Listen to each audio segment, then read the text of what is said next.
The sun tore over the horizon, bleeding light across the cracked, thirsty plains of Savatthi. Dust kicked up by thousands of boots hung in the air, thick and metallic. It was not a morning for rest. It was a morning for the chase. Men gripped leather pouches tight against their ribs, their eyes darting toward the horizon, calculating the value of land, the weight of gold, the reach of a name. They moved like a tide, pushing toward the shade of the great banyan tree, shoulders brushing, elbows sharpened. Every face bore the same hard lines of a life spent calculating profit. They did not look at the sky. They did not look at the earth. They looked only at what they could take. The shade under the banyan offered no relief from the heat of their own desires. They gathered in a tight, agitated mass, shifting their weight, murmuring about markets and borders. The air was heavy, strained by the friction of their restless, grasping intent. They stood in the dirt, anchored by the weight of their own possessions, waiting for nothing but the next gain. The murmuring did not stop all at once. It died out in pockets, starting from the center of the circle and spreading outward like a wave meeting a stone. A man who had been counting coins in his palm froze, his fingers locking around the metal. A woman, mid-shout about a land dispute, let her voice vanish into the dry heat. The Tathagata sat in the heart of the shade. He did not move to greet them. He did not wave to draw their attention. He simply occupied the space with a stillness that felt heavier than the midday sun. His breath was steady, rhythmic, and entirely unbothered by the frantic energy pressing in from all sides. As the crowd adjusted to his presence, the sharp edges of their faces softened into confusion. They expected a demand, a bargain, or a proclamation of power. They found instead a silence that refused to engage with their greed. The air began to shift. The friction of the marketplace evaporated, replaced by a strange, magnetic pull. They leaned in, not to grab, but to see. The dust settled around them as their eyes locked onto the teacher, waiting for the first sound to break the quiet. The Tathagata opened his mouth. He did not speak of the price of grain or the expansion of borders. He did not offer a formula for status or a path to greater wealth. The sound of his voice carried no strain, yet it traveled through the dense heat, clearing the air of the day's earlier friction. The crowd tightened their posture. Men who were ready to haggle felt the words bypass their usual defenses. They had come for a strategy to win, but the syllables hitting their ears demanded nothing. Skepticism flickered across a dozen faces. Eyes narrowed, searching for the hidden angle, the trap, the hidden profit. They found none. The teacher continued, his gaze steady, his rhythm slow and deliberate. The skepticism began to fray. The people in the front rows tilted their heads, straining to catch the nuance of a logic they had never encountered. The crowd grew motionless. Shoulders dropped. The restless tapping of feet in the dust ceased. Every person in the circle locked their focus on the teacher, their breathing synchronized to the cadence of his voice. The hunger for more was momentarily suspended by the weight of the truth. They were listening now, not with their ears, but with their entire bodies pulled into the gravity of the Dhamma. The first miracle did not arrive as a thunderclap or a flash of light. It arrived as a sudden, heavy silence within the chest of every listener. The Tathagata spoke of the iron chains of possession, and the crowd felt the weight of their own hands. A merchant in the front row looked down at the heavy gold rings on his fingers. He did not pull them off, but his grip on them slackened. The obsession that had driven his pulse for decades simply evaporated, leaving his hands resting flat and open on his knees. Nearby, a woman who had spent the morning calculating the boundaries of her next field felt the map in her mind blur. The land she craved suddenly seemed distant, smaller, and ultimately useless. She leaned back, her spine straightening, and let the mental ledgers fall away. The restless energy that usually kept the crowd swaying and shifting vanished. They sat as if rooted to the earth, the frantic need for more replaced by a shocking, quiet clarity. The air around the banyan tree grew dense with the realization of release. They were no longer hunters chasing shadows. They were still, fixed, and entirely present.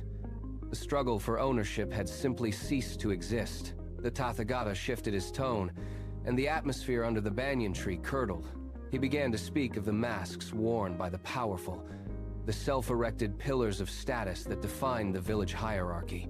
Those who had spent their lives building reputations felt the structure of their own identity begin to buckle. A village elder, whose posture had been as rigid as a spear, felt his neck muscles surrender. He lowered his chin toward his chest, the sharp lines of his face softening into something vulnerable. Beside him, a man known for his booming voice and constant claims of lineage let his hands fall from his waist, his knuckles turning from white to a natural, relaxed hue. The pride that once held their spines straight was being systematically dismantled. They did not look at each other. They could not. The vanity of their titles, their rank, and their history felt suddenly like dry leaves in a high wind. The arrogance that kept them apart evaporated, replaced by a quiet, collective shame that lacked any bitterness. Heads bowed in unison. The social armor they had carried since birth fell away, leaving only the raw, exposed truth of their own fragility. The air grew thinner, cleaner, and stripped of the weight of human ego. The silence under the banyan tree became a physical force. It was no longer the mere absence of speech, but a dense, pressurized atmosphere that pressed against the skin of every person present. The air itself seemed to thicken, vibrating with a low, imperceptible hum that made the leaves above hold perfectly still. People who had lived their entire lives in the chaotic noise of the marketplace felt their ears ringing with the sheer intensity of the quiet. They remained pinned to the ground, legs crossed, backs slumped, yet their senses were pulled toward the Tathagata like iron filings to a magnet. The world beyond the edge of the shade began to lose its color and its reality. The distant calls of vendors and the creak of ox carts faded into a muffled, impossible distance. Each person felt the boundaries of their own life starting to fray. The old world of ambition and friction was slipping away, but they were not yet anchored in anything new. They hovered on a razor-thin edge, suspended in the space between who they had been and what they were about to become. The pressure mounted, rising from the roots of the tree through the soil, demanding a final surrender of their remaining defenses. They were waiting for the last veil to tear, held in a breathless, static anticipation that made the very act of existing feel like a profound labor. Then, the tension snapped. It did not break with a crash, but dissolved like salt in water.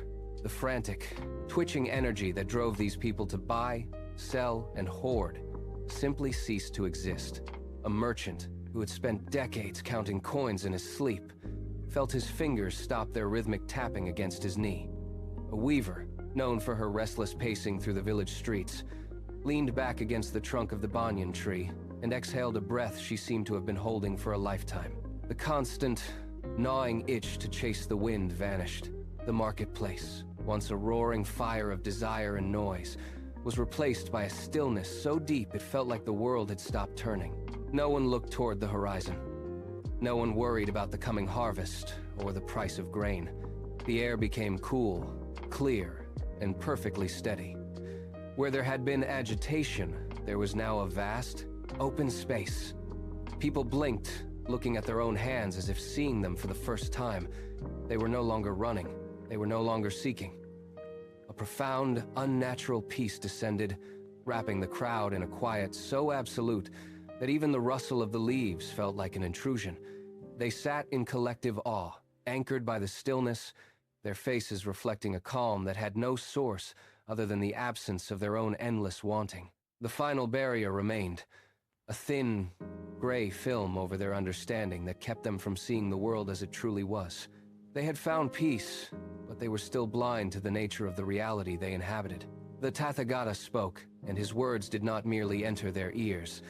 They acted like a sudden gust of wind clearing a dense, lingering fog. It was the truth of impermanence, delivered with such absolute weight that the foundations of their long-held delusions began to crumble. A merchant reached out to touch the trunk of the banyan tree, feeling the rough bark with a newfound sharpness, as if he had only ever seen the world through a smear of oil. The fog of ignorance, which had distorted every desire and every fear for decades, evaporated in an instant. Their eyes, previously glazed and narrow, widened. They were no longer looking through the lens of their own projections. The world shifted. Objects, people, and the very light filtering through the leaves took on a terrifying, beautiful clarity. They saw the emptiness of their past struggles and the reality of the present moment. The veil was torn away, leaving no room for the old shadows of misconception. Their faces transformed, the lines of constant worry smoothed out, replaced by a gaze that was steady, piercing, and entirely awake. The Tathagata stopped. The final syllable hung in the air, then dissipated into the rustling leaves of the banyan tree. The teaching was complete. For a long moment, nobody moved. The silence that followed was not the heavy, expectant quiet of the start, but a light, hollow space where no questions remained to be asked. Slowly, the people began to stir. A man who had spent his life clutching a leather pouch of coins let his hand fall to his side, his fingers loose and uncurled. He stood, his movements fluid and unhurried. Beside him, a woman rose, her shoulders dropped, the tension that had defined her posture for decades simply gone. They looked at one another, but there was no exchange of gossip, no frantic comparison of status or wealth. Their eyes, once darting and clouded, were now clear and fixed on the ground beneath their feet. The old urge to rush back to the marketplace, to the houses filled with possessions, to the noise of their former lives, had evaporated. They stood in the shade, breathing in the dry, dusty air as if it were the first time they had tasted it. The frantic rush of their existence had been replaced by a quiet, steady rhythm. They were no longer shadows chasing ghosts. They were simply people, anchored in the present, waiting for the next step in a world that suddenly felt vast and open. They began to walk away, stepping out from the shade of the banyan tree and back into the relentless sun of the plains. Their hands hung open at their sides, no longer clenched in the tight, defensive postures of those who fear loss. Each step was measured, placing weight firmly into the dust without the frantic urgency that once dictated their paths. The world they returned to was identical to the one they had left.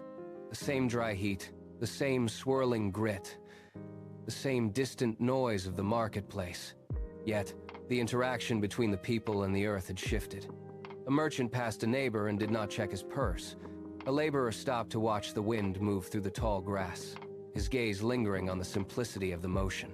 They were no longer running toward ghosts of ambition or away from shadows of insecurity. The roots of the Dhamma moved with them, buried deep beneath the surface of their new stillness. They walked toward the horizon, not as seekers of gold or fame, but as individuals anchored in the present. They disappeared into the heat, leaving the tree behind. The plain remained, but the people who walked upon it were reborn, moving with a quiet, steady rhythm that would define every step they took from this day forward.